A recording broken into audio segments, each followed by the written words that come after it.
Hi everyone, Deacon Jim here today for our Tuesday reflection for July 14th. It's nice to be with you today.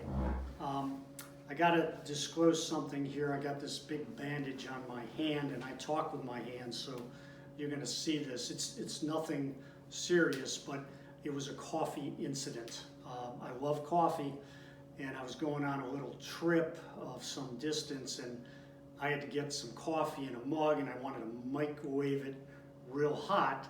So I put it in one mug and I put it in the microwave a couple times, and then I went to pour it into my travel mug, and for some reason it hit that metal in there and it just exploded all over my hand. So it did hurt a lot, but it's okay. I've got it bandaged and got some stuff on it. So just so you know what that is, nothing serious. So today, on our Catholic calendar, today is the feast of Saint Kateri, Tika. And as you may know, she was a Mohawk Indian born in New York, and she's our first Native American Indian saint. So it's kind of neat when you think about it, with all this discussion we're having about diversity issues. What a great saint to think about today. She was born in 1656, again in New York. At the age of 4, her family got smallpox. And it's a very sad story. Her parents and her brother, her entire family, they died during this smallpox epidemic. She got the smallpox and was very disfigured from the marks of it her entire life. So the story goes about Kateri that as she grew, she was adopted by some other people, in the Indian family, and she refused marriage. She just never wanted to get married. They tried to marry her off, but she wouldn't do it. So at the age of 23, she found a Jesuit mission up in Canada, and she took a vow of chastity, not wanting to ever marry. So what happened is she brought Christ, if you will, to the Native Indians. She died at a very young age, at the age of 24. So in this very, very short life, she had such an effect on our Native Indians, bringing them to the faith.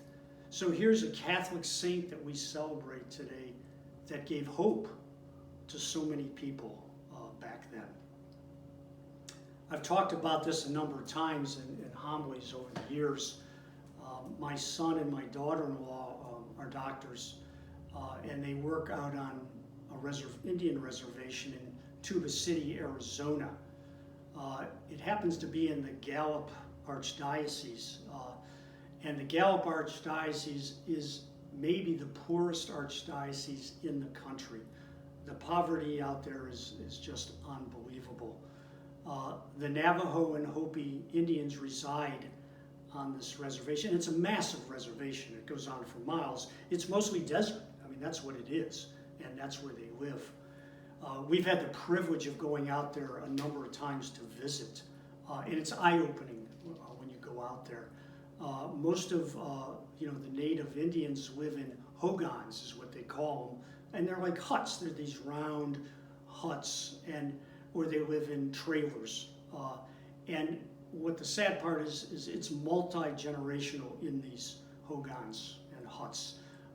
10 to 15 people living in there. So during this COVID virus, as you can imagine, they've had some serious problems out there because it's spread amongst the people living in those close quarters. One thing we noticed out there is, as we met different Native Indians, is even with all that poverty that goes on out there and all the problems, they're still a people of peace. It's really interesting. They are peaceful people as they go through their problems, and they just keep going. So you know what's in the middle of this entire reservation out there, which is really neat? A Catholic church. It's called St. Jude Catholic Church. It's up on a hill. It's very small. That church, it might hold 200 people. We've been to Mass there a number of times. Absolutely beautiful Mass, because there are so many people from different races and colors that come to that Mass. and it's just such a joyful experience. They have a St. Vincent de Paul group there, and there's a couple nuns that work there in that parish, plus one priest, and they collect food and other goods to help the people that are in such poverty, and they do just such a great job. So again, here's the Catholic Church providing hope to people in this poorest area of our country. It's neat to see. So now we come back and we always have to look at ourselves, don't we? You know, the Gospels require it. So what do we do at St. Margaret's? How do we help people here? How do we help people of different race and different color than us? Do we walk with them? Are we trying to make a difference? And I pondered that a little bit. And I thought to myself, we do a lot here. And it's a wonderful thing. And it's never enough. And I'm not saying we're done. But I think we have to be positive about what we do. We started the St. Lawrence group a couple years ago here. And there's a number of parishioners involved in this. And we sit down with people in need. All different types of people. People who are in poverty situations. People who are being evicted from their homes. People who have no food. And we work with them. And we try to find them resources, and we try to help them get back on their feet. During this pandemic, so much has been going on. Father Kevin has been begging us to bring more food in, more supplies to help people who are hurting so much now. Nina Heck has been leading this effort, and so much has been given by everyone in this parish. Birthright is, as you know, right up the street from us, from St. Margaret's. And we support Birthright heavily at St. Margaret's. And they're working with young women and fathers also who are in unexpected pregnancies, and people, again, of all races and colors, trying to help them forward, trying to help them bring that baby to term. We have our daily bread operation, and we've been bringing hundreds of meals down there. We have our Christmas in July going on right now. We have our Thanksgiving and Christmas projects. And again, when you look at it, we may have 75 ministries at St. Margaret's. And when you stare at those, we've always been a parish trying to help others with our ministry. We go from the altar, we go from Jesus Christ on that altar at Mass to taking him out to people in need. And this is just wonderful. And we are helping people of all races, of all colors.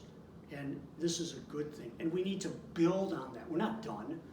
We're not just patting ourselves on the back, but this is what we're called to do, and we do it. And we should just continue forward on that. As you well know right now, there's a lot of talk going on. So much talk about these issues in our country. And when you listen to a lot of these talks on TV and on the internet, on our phones, a lot of blaming going on right now. People are blaming each other. There's a lot of guilt being thrown at every person and groups of people. There's a lot of anger also because of all this. And you know what? None of it helps. What good is all that doing? We're called to help and to reach out, and that's what we've always been called as Catholic Christians. And what do the scriptures tell us? What does Jesus always say? Pray first. So we do pray first, and then we're called to action. And the other thing we need to do more of is listen. So as we walk with people in need, as we go to them, as we try to help them, we need to listen to them also. Listen to their stories and figure out how do we help them better as we go forward. As we end today, I think a little bit about that young native Indian girl, Kateri, and what a difference that she made. What a difference that she made in life by what she did. And what she simply did was follow God. So today we're called to do the same thing, to follow God and to make a difference. I want to thank you all for being with me today. Keep up the wonderful, wonderful work that St. Margaret's does. We are making a difference, and it's a positive thing. And the Catholic Church is there, and we need to keep doing it. Thank you, and God bless you.